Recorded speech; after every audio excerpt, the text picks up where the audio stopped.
Hello नमस्कार, स्वागत आहे तुमचं माझ्या यूट्यूब चॅनलमध्ये। तर सगळ्या महिला वर्गांना माहितीच आहे की आज आहे शेवटचा गुरुवार। तर आपल्या सगळ्यांची लगबग सुरू आहे देवीला सजवणं, देवीला छान छान अलंकार घालणं आणि तिला पूर्ण डोळ्यात सामावून घेणं।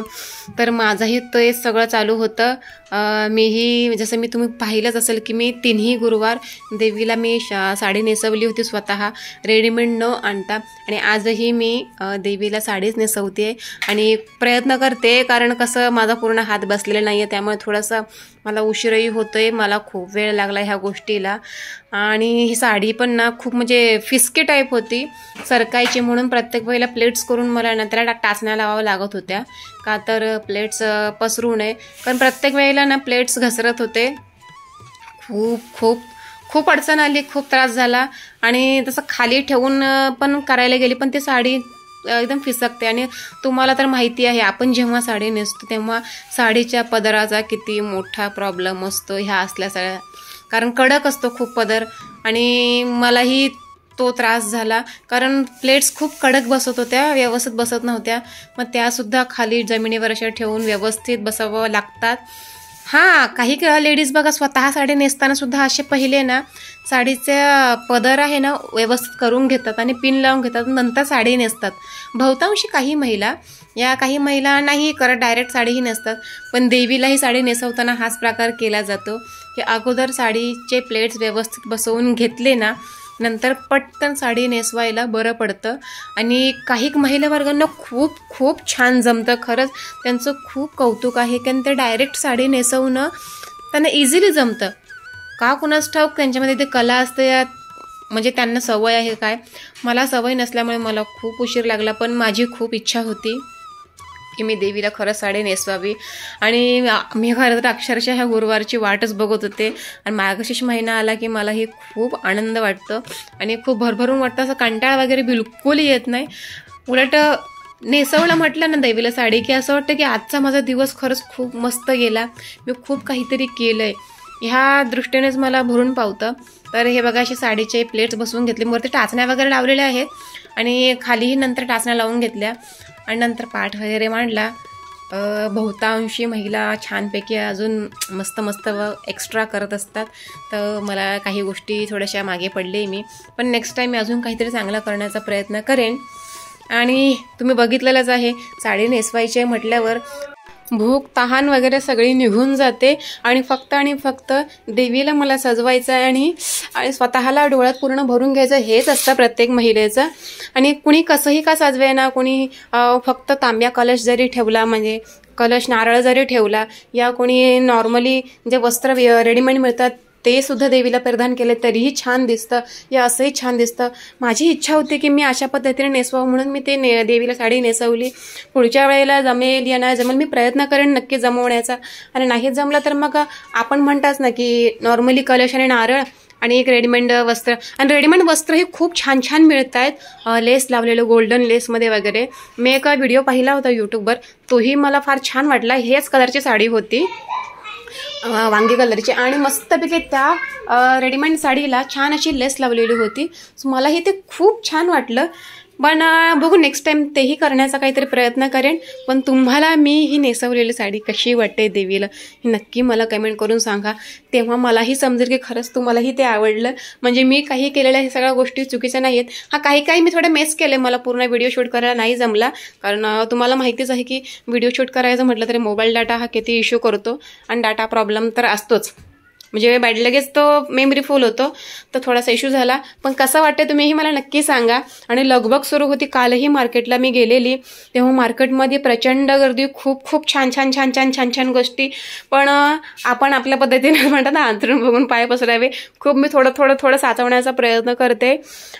नक्की अजून काही चांगलं काहीतरी इनोव्हेटिव्ह काहीतरी करण्याचा नक्की प्रयत्न करत राहीन आणि तुम्हाला दाखवण्याचा प्रयत्न करत राहीन, जेणेकरून माझ्याकडून हे तुम्हाला काहीतरी शिकण्यास मिळेल। कारण कसं असतं ह्यातून एकच उद्देश असतो की आपला म्हणजे आपण काय करतो हे दाखवणं महत्त्वाचं नाही आहे, तर यातून समोरच्याला काही शिकण्यासाठी मिळेल हे खरं तर सगळ्यात जास्त महत्त्वाचं असतं आणि ते मी करण्याचा प्रयत्न करत असते. तर माझ्याकडून समोरच्याला काही थोडंसं समजत असेल की मी ही कशी कोणत्या पद्धतीने साडी नेसवली, यातून स्वतःच्या माइंडसेटने तुम्हीही काही करू शकता. म्हणजे असं नाही की आपण समोरच्याचं बघतोय तर तेच करायला हवं. तुम्ही तुमच्या पद्धतीने काही छान छान इनोव्हेटिव्ह आयडिया करून तुम्ही छान पद्धतीने सजवू शकता देवीला. तर तुम्हीही काय काय नैवेद्य केला देवीसाठी. तर मीही देवीसाठी गुलाबजाम बनवले, पुलाव भात बनवला, पुरी भाजी बनवलेली देवीसाठी. आणि सगळं सांगू असा आधीमध्ये आपण जेव्हा जेवण वगैरे बनवतो ना तो खूप कंटाळा येतो, किती वैताग सगळं ते जेवण बनवलं, भांडी, किचन, हे ते पसारा. प्रत्येक महिलेला असं नाही की ती हाऊसवाईफ आहे तिला नाही ती आनंदानेच करते, नाही, प्रत्येक महिलेला कंटाळा येतच असतो, कारण तिला वर्षाचे 365 दिवस हे सगळं करायचं असतं. पण जेव्हा असं काही सण येतो, असा काही स्पेशल दिवस असतो देवीचा वगैरे, आणि कुठलाही सणवार, कारण आपल्या महाराष्ट्रीयन परंपरेनुसार तर आपल्याला वर्षामध्ये मला वाटतं भरपूर असे सण असतात. प्रत्येक वेळेला कुठलीही लेडीज अजिबात कंटाळत नाही, अजिबात वैतागत नाही, खूप छान पद्धतीने सगळं करत असते आणि तिचं मन त्यातूनच भरत असतं.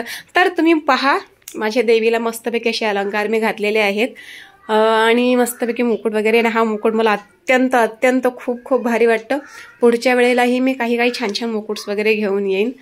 तर कसं वाटते माझी देवी नक्की सांगा. अजून देवीची पूजाविधी वगैरे सगळं बाकी आहे, फक्त मांडणी पटकन मी करून घेते. म्हणजे माझ्या मुलीही मला खूप सपोर्ट करत होत्या. खरं आहे, घरामध्ये मुली असल्या ना की खूप छान मदत होते आणि त्यांनी मला मदत केली. सगळ्या का गोष्टी मला हातामध्ये आणून देत होत्या आणि त्याही जणू देवीसारख्याच आहेत. आता सगळ्यांना माहितीच आहे, बहुतेक जण जे माझे व्हिडिओज बघतात त्यांनाही माहिती आहे की मला 2 मुली आहेत. मस्तपैकी गोंडस अशा माझ्या 2 मुली आहेत आणि त्या प्रत्येक वेळेला मी अशी काही ना काही असं अरेंजमेंट करायला बसली ना की त्या सगळं काही मला हातामध्ये आणून देतात.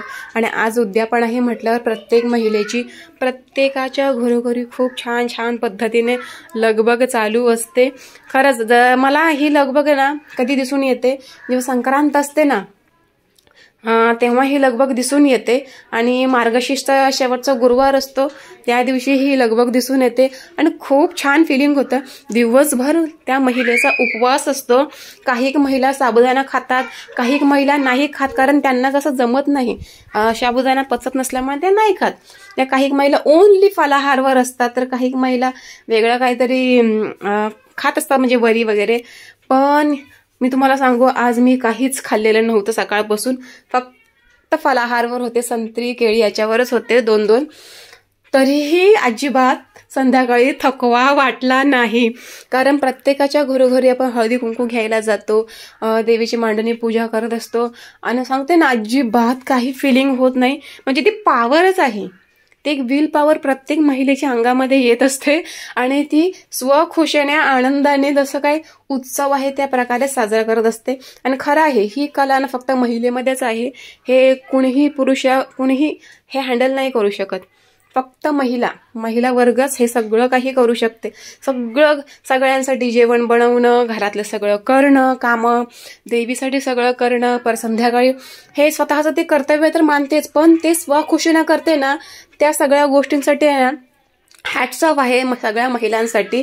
मी स्वतःच नाही म्हणत आहे, प्रत्येक महिला ही खरंच एक उत्तम गृहिणी आहे आणि तिला अजिबात किंचितही नाव ठेवण्यासारखी जागा नसते. पण असतात काही नग, ते सोडून द्या, आपल्याला त्या गोष्टीशी घेणं देणं नाहीये.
अशा पद्धतीने हा पूर्ण माझा ब्लॉग आहे मार्गशीर्षचा शेवटचा गुरुवार.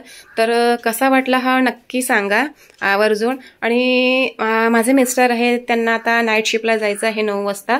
सो 8:45 वाजले होते, त्यामुळे ते जेवायला बसले होते. सो प्लीज नाही तर म्हणचा ना द्या, अगदीच ते जेवायला बसलेत नाही. अगोदर मी देवीचा नैवेद्य काढून ठेवला होता बाजूला, आणि नंतर त्यांना म्हटलं जेव्हा पण ऑलरेडी ते थोडंसं प्रॉब्लेमॅटिक म्हणजे पायाने प्रॉब्लेमॅटिक असल्यामुळे त्यांना म्हणत असते मी नेहमी तुम्ही थोडंसं लवकर जात जा कामाला, कारण कामावरही गेल्यावर खूप दगदग होते पटकन चेंज वगैरे करायला. सो ते जेवायला बसले, त्यांना म्हटलं थांबा.